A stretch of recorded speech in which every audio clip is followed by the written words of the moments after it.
Good evening, everyone. I hope you're doing well. I had a very busy day today, so I'm coming on a little bit later than usual. Hi, Vincent. Tonight, I'm going to be reading Harold and the Purple Crayon. It is by Crockett Johnson.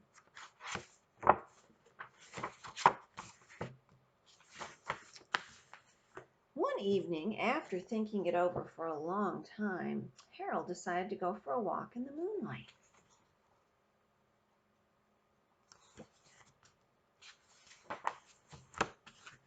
There wasn't any moon, and Harold needed a moon for a walk in the moonlight, and he needed something to walk on. Can you see the moon? What do you think he's drawing to walk on?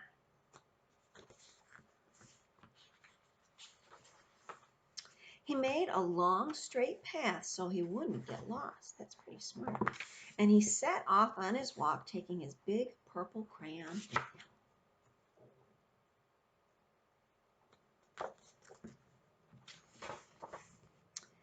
But he didn't seem to be getting anywhere on the long, straight path, and you usually don't.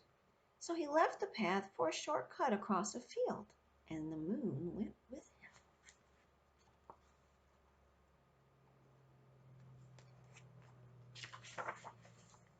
The shortcut led right to where Harold thought a forest ought to be. He didn't want to get lost in the forest, so he made a very small forest with just one tree in it.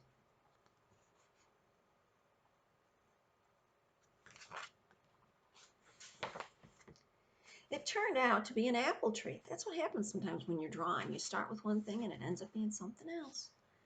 The apples would be very tasty, Harold thought, when they got red.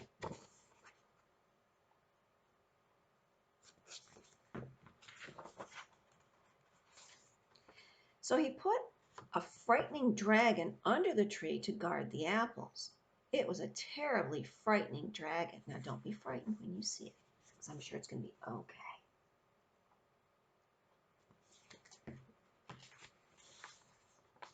It even frightened Harold. He backed away. His hand holding the purple crayon shook. Uh-oh.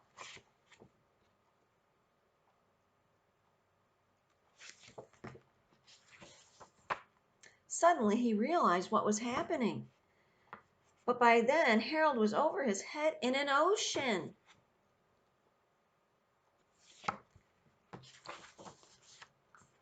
He came up thinking fast, and in no time he was climbing aboard a trim little boat.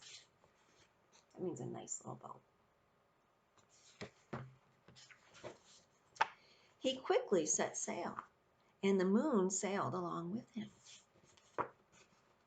This could almost be called Harold and the Moon, couldn't it? After he sailed long enough, Harold made land without much trouble. He stepped ashore on the beach, wondering where he was. Oh my, wouldn't you love to be at the beach right now? I know I would. Well, not now, because it's getting late. The sandy beach reminded Harold of picnics, and the thought of picnics made him hungry. So he laid out a nice, simple picnic lunch. What do you think he would have? What would you have if you were having a picnic lunch? What would you like to have in your picnic basket? There was nothing but pie for Harold, but there was all 9 kinds of pie that Harold liked best. What's your favorite kind of pie? I like pecan.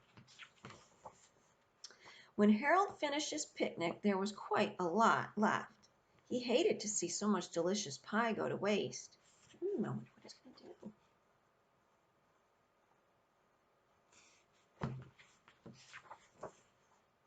So Harold left a very hungry moose and a deserving porcupine to finish it off. Oh, that was nice. And off he went, looking for a hill to climb to see where he was. That was smart.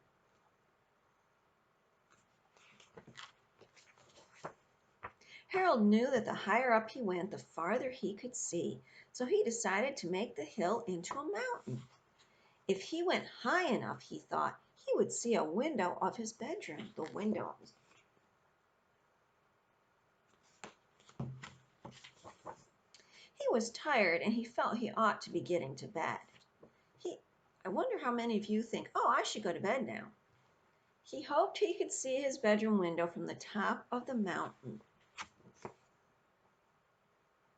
You think he's going to see it? But as he looked down over the other side, he slipped. Uh-oh. And there wasn't any other side of the mountain. He was falling in thin air. Uh-oh. I hope he still has his crayon with him. Oh, he does. He does, good. But luckily, he kept his wits and his purple crayon. Well, that was important. And he made a balloon, and he grabbed onto it. He is such a smart little boy, just like my little Vincent.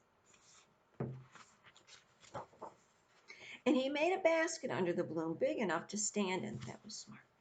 And he had a fine view from the balloon, but he couldn't see his window. He couldn't even see a house. Uh-oh. Good thing he's in a nice sturdy balloon. So he made a house with windows, and he landed the balloon on the grass in the front yard. That was very smart. That was a very smart young boy. None of the windows was his window. He tried to think where his window ought to be.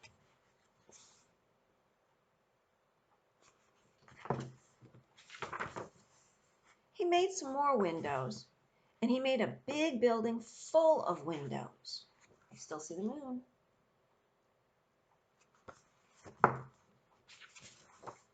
He made lots of buildings full of windows.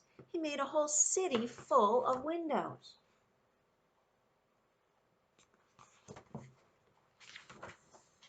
But none of the windows was his window. He couldn't think of where it might be. Do you have an idea where his window might be? Find out. He decided to ask a policeman. That's a very smart thing to do, too. The policeman pointed the way Harold was going anyway, but Harold thanked him. That was polite of him, too. He's not only smart, he's polite. And he walked along with the moon, wishing he was in his room and in bed. I think he's getting tired. And then suddenly Harold remembered. What did he remember? He remembered where his bedroom window was. And there was a moon, when there was a moon. And it was always right around the moon. Can you see the moon out your window at night? If you ever looked, you should try it. And then Harold made his bed.